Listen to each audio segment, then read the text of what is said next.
안녕하십니까? 벤처경영학과 박효빈입니다. 저희 조원은 권혜리, 박세리, 정현미, 박효빈입니다. 저희 조가 발표할 기업은 마이셰프입니다.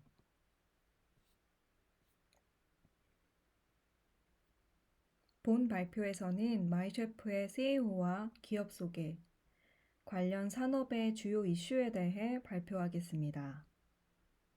기업 소개로 CEO와 기업 소개 및 연혁, 주력 상품, 매출 및 현황.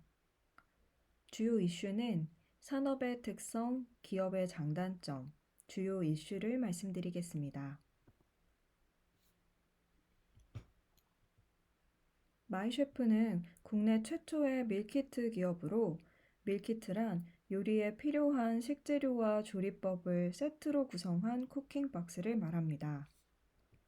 마이셰프의 창업주인 임종옥 대표는 환경공학 전공으로 한국환경영향평가원의 연구원에서 이후 컨설팅 업체를 거쳐 제조기업에서 근무하였습니다. 2010년경 국내에 DIY 가구 열풍이 불었고 요리에 DIY 개념을 넣으면 어떨까라는 궁금증으로 밀키트 브랜드를 창업하게 되었습니다. 가족과 함께 모여 맛있는 음식을 나눌 수 있는 밥상 문화를 전파하는 것이 CEO의 꿈이자 기업 가치라고 할 수 있습니다. 사업 초기 마이셰프는 이 밀키트라는 개념이 국내에 생기기 전인 2011년에 창업하였으나 국내 소비 시장에서 매출로 크게 성장하지는 못하였습니다. 그러나 2016년 밀키트 시장의 인기를 예측한 CEO는 주변의 만류에도 불구하고 대규모 공장을 건설합니다. 이후 OEM 물량을 수주하며 가동률을 높이고 대량 주문도 대응 가능할 만한 인프라를 구축하였습니다.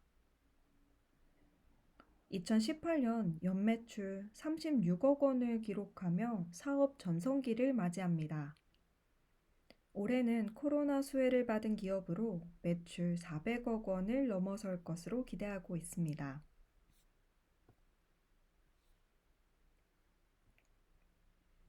마이셰프가 성장할 수 있도록 기여한 대표적인 주력 상품으로는 다양한 가정 간편식이 있습니다.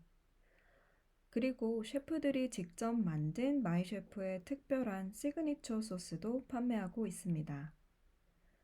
뿐만 아니라 어린이 교육용 키트로 만두 만들기, 송편 만들기 등 체험 상품을 구성하였고 온라인 쿠킹 클래스, 쿠킹 스튜디오도 운영하는 등 단순한 식품 기업을 넘어서 소비자와 상호작용이 가능한 프로그램을 운영하고 있습니다.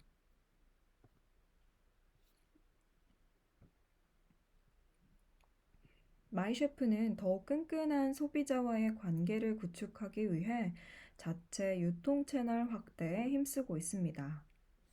현재까지는 쿠팡이나 마켓컬리와 같은 이커머스사를 비롯하여 신세계, 현대백화점 등 온오프라인 채널의 유통을 의존했지만 올해부터는 모바일 앱 개발을 통해 자체 플랫폼을 강화하였습니다.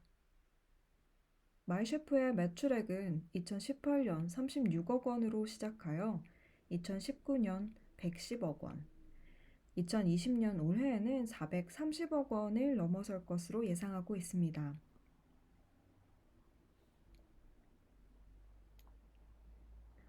다음으로 사업의 특성입니다. 초반 밀키트 시장 규모는 15억 원에 불과했습니다. 생소한 개념인 점을 비롯해 인스턴트에 대한 거부감 등으로 시장 형성이 어려웠으나 현재는 신선한 식재료로 직접 만드는 반조리 식품이라는 점에서 20대부터 60대까지 폭넓은 타겟층을 형성하며 인기를 끌고 있습니다. 또한 1인 가구 증가, 코로나19 등 주거 형태와 일상이 변화하면서 시장 규모는 1,000억 원 이상으로 급성장했고 2024년 7천억 원대로 성장할 것이라 예측하고 있습니다. 하지만 대기업들이 대거 진입하고 있고 초기 비용 또한 적게 들기 때문에 경쟁 또한 치열할 것으로 예상됩니다.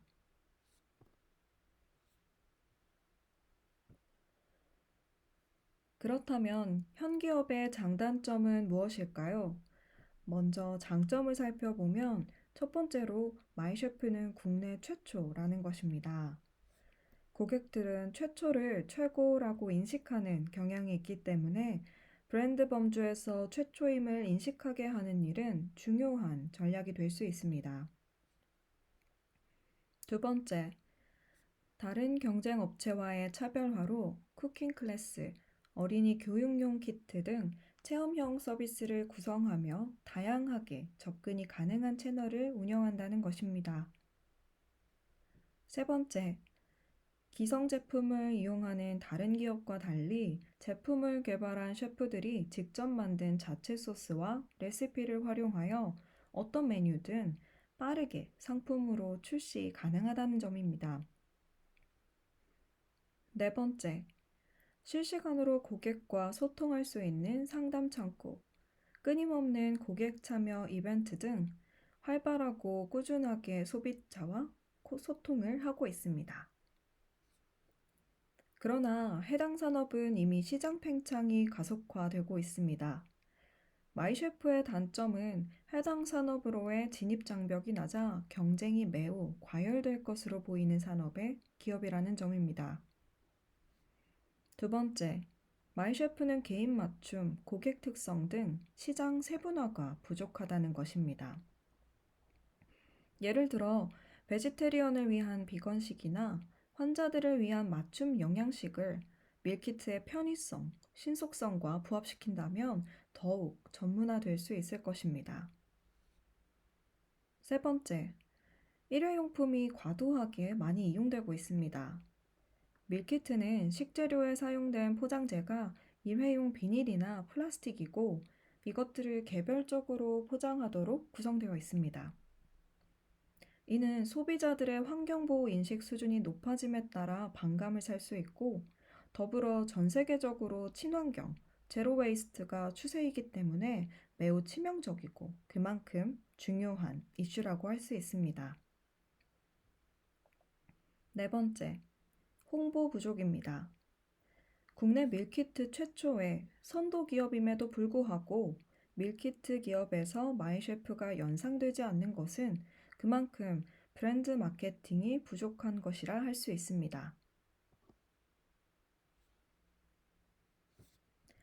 현재 기업의 주요 이슈입니다. 마이셰프는 2019년부터 냉동 밀키트를 만들면서 해외 시장 진출을 본격화하고 있습니다. 다음은 새로운 홍보 방법입니다. 이번엔 할로윈을 맞아 OCN과의 콜라보로 재미있는 시즌 제품을 출시했습니다. 또 20, 30대 건강식을 즐겨 먹는 고객을 주 타겟으로 찜 샐러드를 출시하였고 이것은 전월 대비 주문율 45% 증가의 결과를 가져왔습니다.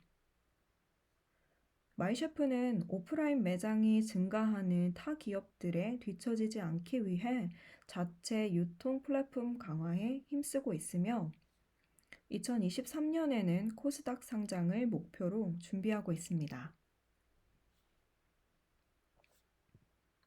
마이셰프는 창업 초기 시행착오를 겪었지만 주변의 만류에도 불구하고 선투자를 결정해 600평 규모의 대규모 공장을 확보합니다. CEO는 결과가 불확실한 상황에서도 시장이 확장될 것이라는 예측으로 감행했고 당시 600평 공장에는 단 16명의 직원이 근무를 했다고 합니다.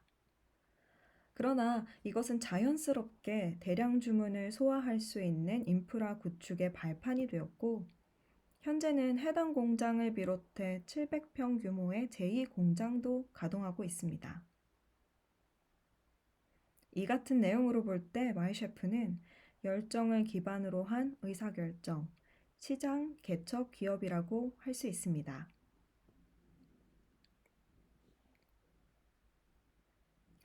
식품 종합기업으로서 성장해 가려면 한 가지에 집중하지 않고 소비자가 원하는 상품을 개발하는 것이 중요할 텐데요.